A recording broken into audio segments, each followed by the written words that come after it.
All right, so today I sat in your classroom and you were going over the surface area of triangular prisms. Yes, ma'am. And how do you think the lesson went overall, from maybe the beginning to the middle to the end? What would you say? How'd it go? I think it went really well. I think the guided notes that I used really helped them understand the flattened version of a triangular prism and how when it's in a 3D shape, they are able to find that surface area. Because when things are a 3D shape, that's the first time 6th graders or any kid their age really has done a surface area like that. So for them to be able to see it in 2 different kinds of ways was good for them.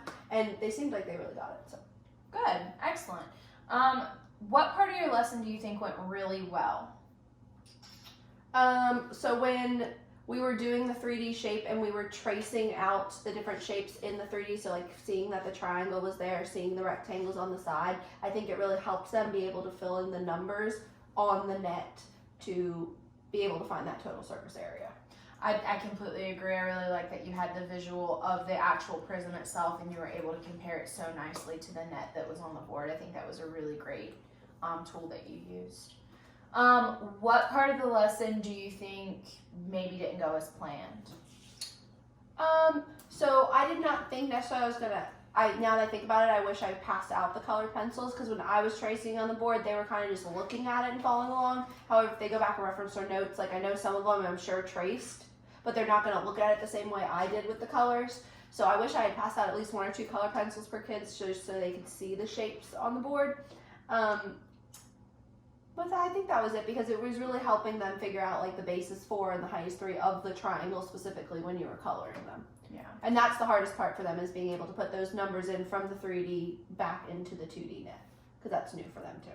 And I completely agree with that too. I think it would have been awesome and really beneficial for them to have those colors in their notes so they can kind of look back and see, oh, this is what, Ms. Hall was talking about, instead of having to remember back, what color was that, or what was the height, where does this number go? I think that would have been a really awesome improvement. So I'm glad you see that. What part of your lesson do you think maybe was a little unsuccessful or needs a little bit of refinement?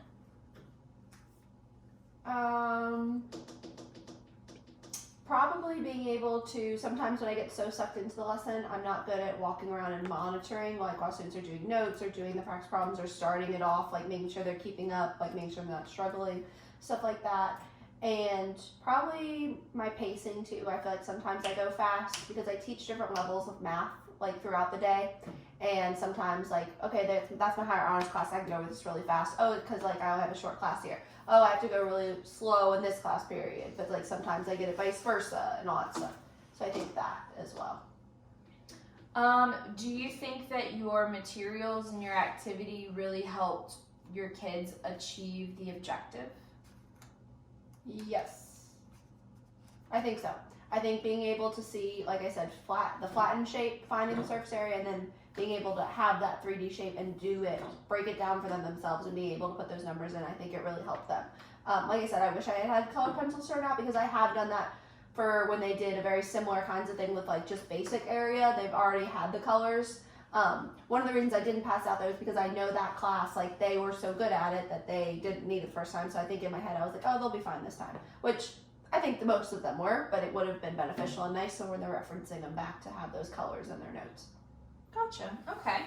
Well, do you think that your students mastered the lesson objective? Like when you went back and kind of analyzed the data after they had left? Yep. So after they finished, we went over the answers on the board. Like we checked over, we talked about why certain things were the way they were. And plus, like as kids were finishing before we went over the notes, I was spot checking. And for the most part, pretty much all of them had the right answers just from like spot checking and knowing what those answers were.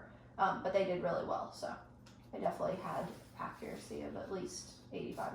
So excellent. That's perfect. So based on some of the things that I was watching when I was observing, would you agree that based on the evidence, the conversations that we're having now, and just kind of the overall reflection that we're having, the area of strength for your lesson would have been your use of materials? Yeah. I definitely think that you used your materials in an amazing way. You had a 3D prism, you had the kids making references to the actual prism that you were using, and you had nets on the board, and then when you went from giving the kids the shape where they had to create the net themselves. It was really great that you had that prism as well to kind of reference and say, okay, these are the two triangles and they need to be the same height, so how would this shape look if you were to draw the net? I think it was a really great reference tool that you used. I think your guided notes are on point. Having the kids copy these down and you using them on the smart board and having them fill in as they went really gave them that step-by-step to go over the procedure that they were going to use. And it was awesome even too when you went to the back, you did number 3 with them and you were able to have them use the front of the notes to still go over that same step-by-step process. So I think this is a really beneficial tool that you used and you gave your kids for the lesson. I encourage you to continue using guided notes and stuff like that and using materials to your advantage to kind of just help, especially with geometry. Math is a really visual subject, so kids might need that. For sure. And would you maybe agree that based on the evidence and this reflection in our conversation from earlier today and now, that maybe an area for improvement would definitely be your lesson pacing? Yes. Yeah, I feel like at the very beginning, of the class, the kids were doing the warm-up, and you had some kids who were kind of all over the place, doing a little bit of this and that there, and you went over the warm-up, you did the warm-up, and it was super quick and fast, and then we went right into the bathroom break, and I know there's like a push for time with that. Yeah. And then we came back, and you went over the lesson, and I feel like at the beginning it was really, really rushed. And it could have just been a review, just quick things that you were reviewing. And then when you got more into actually helping the kids solve the problem, you really slowed it down and you broke it down. But then I don't necessarily think that you left yourself enough time to allow the kids to do the practice, ask those independent questions, and then get to the lesson closure at the very end. Gotcha. So just an area of improvement that you could probably work on is maybe pacing your lesson. Maybe that means have less practice problems so you can, complete the lesson to the closure. But overall, I think you did a great job. I definitely think you need to keep using your materials effectively the way that you have been doing. I love the guided notes.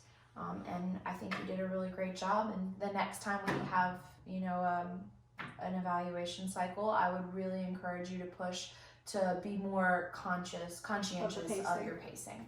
Would you agree? Maybe? Yeah, no, it's one of my ones I always have to work on. And like I said, because when I go from different levels all day in different groups, and even like my one honors class versus my other, I have to even go even slower. I think it was just one of those things where, I was probably going a little bit faster with them. So, but thank you. Yeah, you did a great I job. appreciate it. Thank you. Yay.